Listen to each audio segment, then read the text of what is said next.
process to change those. Right. But in the meantime, you know, it's kind of like the old thing about, and I don't believe the Constitution is on the same level as the Bible. Let me be clear. I do think the Bible is the infallible Word of God. I'll be without error, but I don't think that about the Constitution. Although I think the men who wrote it were guided by God, but I don't think He infallibly inspired them to write the words. The fact that we've changed it 27 times is some testament to that. I forgot where I was going with that. Yeah, well, I mean, but fundamentally, let me just say that, you know, the fact is that I remember now. The fact is that if you start picking out the parts of the Constitution you like and rejecting the ones you don't, it's kind of like what a lot of people do with the Bible. And if you do that with the Bible, you can prove anything. I mean, for instance, there's a verse in the Bible that says Judas went out and hanged himself, and there's another verse that says, "Go thou and do likewise." And there's another verse that says, "What thou doest, do quickly." So why are we sitting here, folks? We need to be outside hanging ourselves. That's the problem, and I think that's what we must reject, and that's what my defense has been of the principle that there is a process for the states to initiate an amendment to the convention, to the Constitution, and that we must protect that and defend that as a legitimate part of the power of the states to maintain their balance of power with the federal government, and because the founders foresaw the eventuality of the possibility that there may be something that the Congress would be unwilling to do that was necessary for the continued existence of the nation. And I will tell you, in my opinion, that a balanced budget amendment with a cap on spending is necessary to the continued existence of the nation, because we're dooming our nation right now with this continued out-of-control federal spending. If Congress can reverse it, we don't need that process. But I don't see Congress reversing that. well, I Paul, don't even see a disposition in Congress beyond a handful of men I can count on one hand who are willing to reverse the process. So, you know, I think in that kind of an instance that we're called upon to resolve and recover the continued existence of a nation. You know, I think that Article 5 second process would be a legitimate process. I think that if the existence of the nation is at stake, it's called. I certainly understand it a lot better, so I appreciate the explanation. Thank you. Yeah, because it was kind of new to me, and I certainly believe that it is something that we need to protect in the Constitution. However, what I hear when I hear that the states want to enforce this on the federal government, I would first like to see the states enforce it on themselves. Okay, because Bobby Jindal really wanted the boatload of money, you know, when he needed it. So does Chris Christie and everyone else. Yeah. Heard today on the news about the federal money that comes to our local schools, etc. Yes. So the first thing, if the states are serious about this, they got to quit taking it. Okay, in my opinion. I mean, it seems. I would back up one step and say they got to quit giving it. Yeah. Well, that might be the case too, but they certainly, everybody looks to the big money supply and doesn't care where it comes from. Yeah, right. when they want it. And so to me, it seems like a contradiction of principle for the states to apply that on the federal government and who they've always got their hands out to. Well, I think that's a good point. In fact, I've been traveling the state pretty solidly for the last 3 years.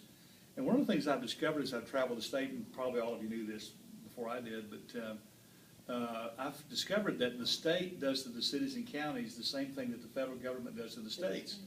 The federal government presses unfunded mandates down on the states, makes us do things we cannot eventually afford. The state does exactly the same things to cities and counties, and we got to stop doing that. In fact, it's one of the things I'll be introducing later this year about how we decentralize government in Arkansas, because the best government is a local government. Amen. And we got to start pushing government back to cities and counties and decentralize it out of Little Rock. I think that's the principle that we need to practice in the state as well as in the federal government. I think you're right. So it's not a trickle down, it's a trickle up. It's a trickle up. It is indeed. Yes, sir. Bill? Yeah, this is kind of an observation, but you know, how did we get here with Arkansas versus the other states and such? You know, we're forgetting, you know, if we had a legislature like the state of Texas, this state would be ruined. Like you've mentioned, we have all the resources. we have a solid foundation with We do. the big three up here.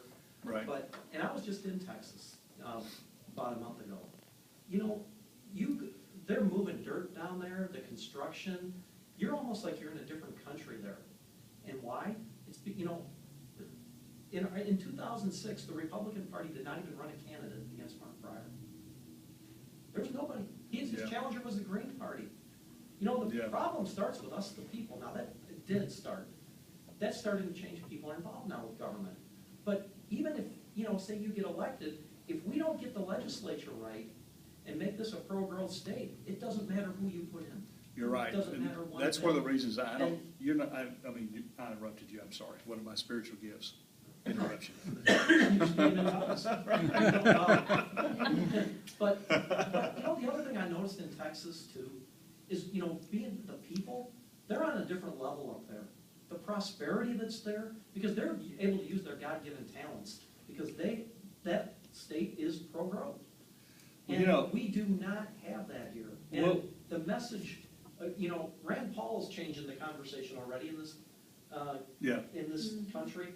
And you Yeah. get more people that talk like him, you know, you can convince those wobbly Senate, and the Republicans. I'm tired of fighting the Democrats. Our enemy is within. Yeah.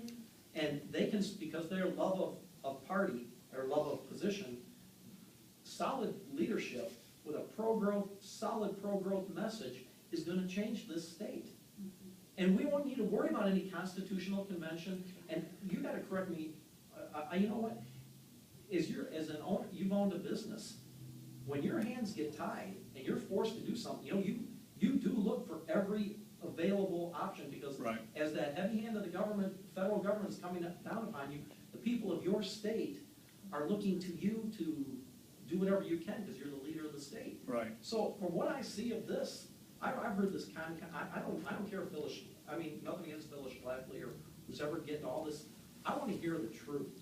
And I want to hear, you know, it appears that this is a viable option. And if you have a good legislature, you have solid statesmen that believe in the Constitution, what are they going to pass?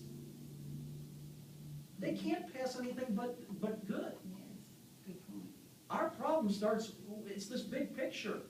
Local government's important, but if we get a solid pro-growth state legislature, all our problems are solved, and all this fear and panic, my gosh, it drives me nuts. I'm sorry, go ahead. No, it's okay. You know, I mean, you probably, you don't know that I spent last year campaigning like the Dickens for state reps and state senators, conservative state reps and state senators all over the state for that very reason.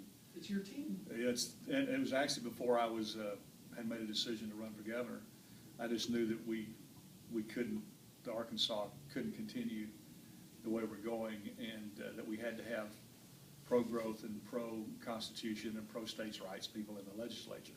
And there were 33 candidates that I aggressively supported, and I won 27 and lost 6. So I would like to, the 6 are the ones I mourned over. I'm trying to get them all ready to run again. But the fact is that, you know, the other concern that we've got to be focused on, Bill, I'll take this another step out, and one of my nightmares is that we have a strong conservative majority in the House and a strong conservative majority in the Arkansas Senate, and we have a conservative governor sitting in the governor's office, and we have an activist Supreme Court who strikes down one paragraph at a time every piece of legislation we pass. And we've got 3 positions out of 7 coming open in 2014 in the Arkansas Supreme Court, potentially 4. And we have done nothing about building a farm team to populate our judiciary in Arkansas. And that's one of the things that I've been working on the last several months, trying to find conservative candidates, viable conservative candidates to run for those 3 positions in the Arkansas Supreme Court in 2014. We've got to be thinking about that. And how do you know they're going to adhere to their points, Roberts? Well, there's one that I know, and that I've known for many years, and her name is Rhonda Wood. She just got elected to this Court of Appeals. How was that? Yeah. There were 5 of them. Yeah, They and went in. I know Rhonda, Including Robert Dixon. yeah, I know Robert well. I'm familiar with him. I know Rhonda well. I've known her for a long time. Yeah, And she's solid, sound, and has been consistently so, and so I'm listening to her. She's really. She's something. telling me who I can Count on. count on and who I can't, so. Yeah. That's the best I can do right now. And you're talking about the state Supreme Court? State Supreme Court. I thought you were. State Supreme Okay. Court, Wow. yeah.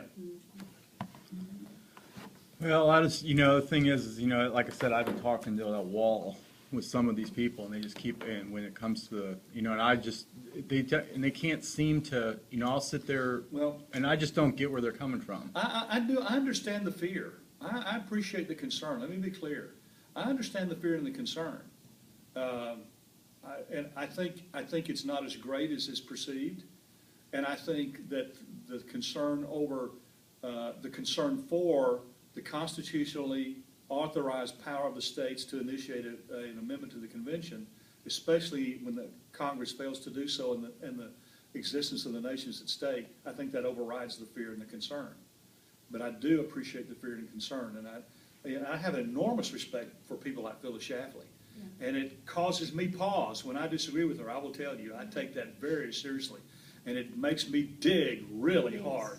That's good, that's really You good know, to hear. so, but Because yeah. I mean, for 40 years, I've been listening. I know, and I really. this is probably the only place I can think of with which I disagree with her. Well, I But think when I what do, it really is makes me dig hard. good. Well, it's the John Birch Society too.